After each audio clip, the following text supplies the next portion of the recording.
لو كنت فاكر إن الفتوات في مصر كانوا رجالة بس تبقى غلطان، لأن مصر مر عليها نسوان قادرة بمعنى الكلمة. وهحكي لكم النهاردة عن أشهر فتواية في مصر، واللي كان بيتهزلها شنبات أكبر الفتوات في عصرها، حربة الأتراك والإنجليز.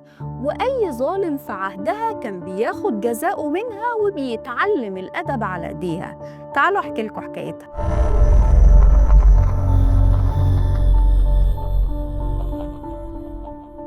الست عزيزة الفحل، بنت الشرقية الجدعة، واللي اخترعوا عشانها كلمة ست ب100 راجل. اسمها الحقيقي صبحة إبراهيم علي عيسى الغندور. اتولدت واتربت في محافظة الشرقية. اتجوزت ابن عمها حسين اللي عايش في باب الخلق، ومن هنا انتقلت للقاهرة وخلفت بنتها نبوية، ولكن اختلفت مع ابن عمها واتطلقت منه، واتنقلت من باب الخلق للمغربلين، وعاشت في مكان اسمه درب الأغوات. والست عزيزة من صغرها وهي شخصية قوية جدا في الوقت اللي كانت الستات ما بتخرجش فيه من بيوتها، زي ما كنا بنشوف في الأفلام بتاعت سي السيد والست أمينة.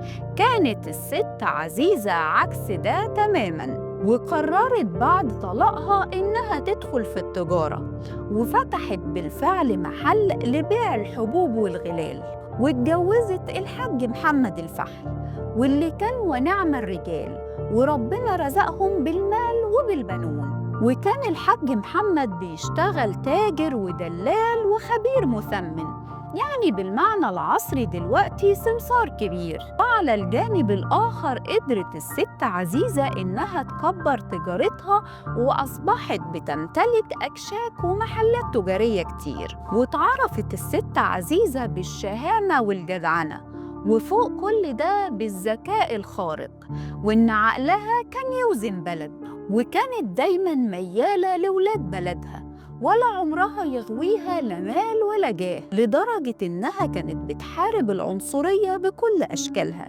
يعني مثلاً كان في قهاوي مخصوص لولاد الأكابر، واللي يقعد عليها لازم يكون صاحب مال وجاه ولابس الطربوش، وكانوا بيسموها قهوة اللفندية. وقتها الست عزيزة رفضت العنصرية اللي بتحصل دي، وقررت تفتح قدامها قهوة يقعد فيها كل البسطاء، وسمتها قهوة الفحل للفلاحين. وكانت كل ما بتكبر بخاطر الغلابة كل ما ربنا بينعم عليها من فضله، وتجارتها بتكبر أكتر وأكتر، وبيشتغل تحت إيديها عدد كبير جدا من الرجالة، وده اللي فتح لها عالم الفتوانة من أوسع أبوابه. وفي يوم بيتجمع مجموعة وبيروحوا لها وبيشتكوا لها من الأتراك اللي في منطقة درب الأغوات، وبيقولوا لها إنهم بيقوموا بضرب المصريين بالكرابيج. وقتها الدم بيغلي في دماغها، وبتاخد رجالتها وبتروح لضرب الأغوات اللي كان متواجد فيه الأتراك، وبتقوم هي ورجالتها بضرب كل من اعتدى على أي شخص من رجالة بلدها، علماً إن في الوقت ده الأتراك كان عندهم حصانة ومحدش يقدر يجي ناحيتهم. ولكن الست عزيزة ورجالتها علموا عليهم بمعنى الكلمة، وما بقاش حد منهم يقدر يرفع عينه في واحد من المصريين، وعاشوا في درب الأغوات مكسور عينهم لغاية ما سابوا مصر. وطبعاً بموقفها دي أصبحت الست عزيزة أشهر فتواية في مصر، وحتى أكبر الفتوات كانوا بيحترموها، ومحدش يقدر يجي عليها ولا على أي حد من حتتها. وطبعاً الفتوات في الزمن ده كانوا بيجيبوا حق الضعيف من القوي، وبيردوا الظالم، وده اللي كانت بتعمله الست عزيزة بمنتهى الحرفنة. وكان معروف عنها إنها عندها قوة جسدية تقدر تغلب بيها أقوى الرجال، وبالرغم من قصر قامتها إلا إنها كانت معروفة بالضرب بالروسية، يعني لو ضربت أجدعها راجل بالدماغ بتجيبه الأرض. وكانت الست عزيزة يومياً بتجمع كل شباب حارتها علشان تدربهم على رفع الأثقال، ومن ضمن الشباب اللي دربتهم كان بطل العالم مختار حسين، واللي على ايديها قدر يوصل للعالمية. وكان في علاقة صداقة ومحبة خاصة بتربطها مع الفنان محمود المليجي، واللي كان بيسكن بيت من بيوتها. وفي إحدى اللقاءات للفنان محمود المليجي بيقول إن هو اتدرب وتعلم الفتونة على إيد الست عزيزة لما كان بيتفرج عليها من شباك بيته وهي بتقوم بتدريب الشباب وبتقوم بالتحطيب.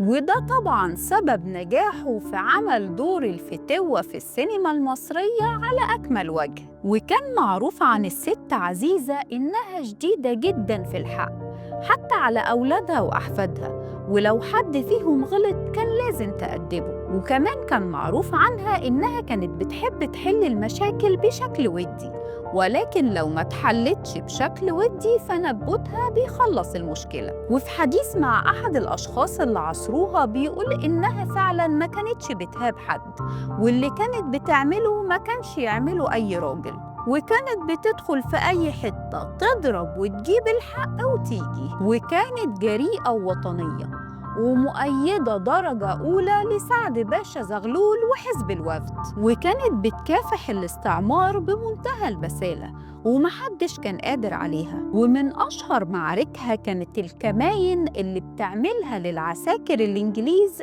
في الحمامات البلدي. والحمامات البلدي دي كانت حاجة زي السبا كده في عصرنا. وقتها الناس راحت اشتكت لها وقالت لها إن العساكر الإنجليز بيهجموا على حمامات الحريم في المنطقة. وقتها الست عزيزة بتتجنن من اللي بتسمعه وبتقرر إنها تعلمهم الأدب، وبتقوم بإخلاء الحمامات من السيدات، وبتدخل هي ورجالتها يستنوا العساكر الإنجليز جوه. وطبعاً مش محتاجة أقول لكم كان بيتعمل فيهم إيه. وبتكرر الخطة دي في أكتر من حمام، ويدخل العساكر الإنجليز وياخدوا اللي فيه النصيب. وبالفعل بتنجح خطتها، وما بقاش يقدر أي عسكري إنجليزي يرفع عينه في أي سيدة مصرية. وعن مواقفها في مواجهة الإنجليز، كان في وقت الإنجليز منعين فيه أي تظاهر أو تجمع، وكانت أي مظاهرة بتحصل المتظاهرين ما كانوش بيقدروا يدافعوا عن نفسهم، والإنجليز بينزلوا فيهم ضرب. فبتقرر الحاجة عزيزة إنها تعمل خطة علشان تحمي المتظاهرين. فكانت الست عزيزة بتاخد رجالتها ومعاهم نعش وبيمشوا في الشارع اللي فيه المظاهرة. وأول ما يبدأ العساكر الإنجليز بضرب المتظاهرين، كانت الست عزيزة تبص لرجالتها وتقول كلمتها المشهورة وحدوا. وقتها رجالتها بينزلوا النعش اللي مليان نبابيت وأسلحة، وبيقوموا بضرب العساكر الإنجليز اللي بيضربوا المتظاهرين. وبيحكي واحد من أحفادها إن جدته بسبب جرأتها الشديدة كانت بتتعرض لمشاكل قانونية، وفي إحدى القضايا بيقول لها القاضي أنا مش عايز أشوف وشك هنا تاني. وفعلا الست عزيزة بتوعده بكده، ولكن طبعا بيغلبها طبعها وبتستمر في أعمال الفتونة وبتقع في مشكلة جديدة. ووقت عرضها على القاضي كانت مكسوفة جدا ومش عارفة توريه وشها ازاي، فقامت داخلة المحكمة بظهرها. وقتها القاضي بيستغرب وبيسألها ايه يا ست عزيزة انت داخلة علينا بظهرك ليه؟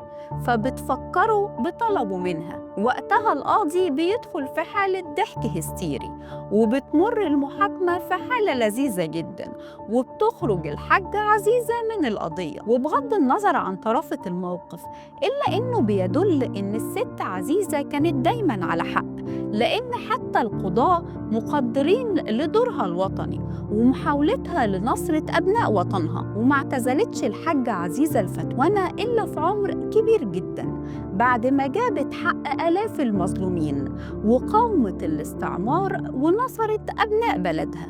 وبكده خلصت حلقتنا. أتمنى لو عجبتكم تكتبولي في التعليقات، ولو ما عجبتكوش اكتبولي برضو. سلام.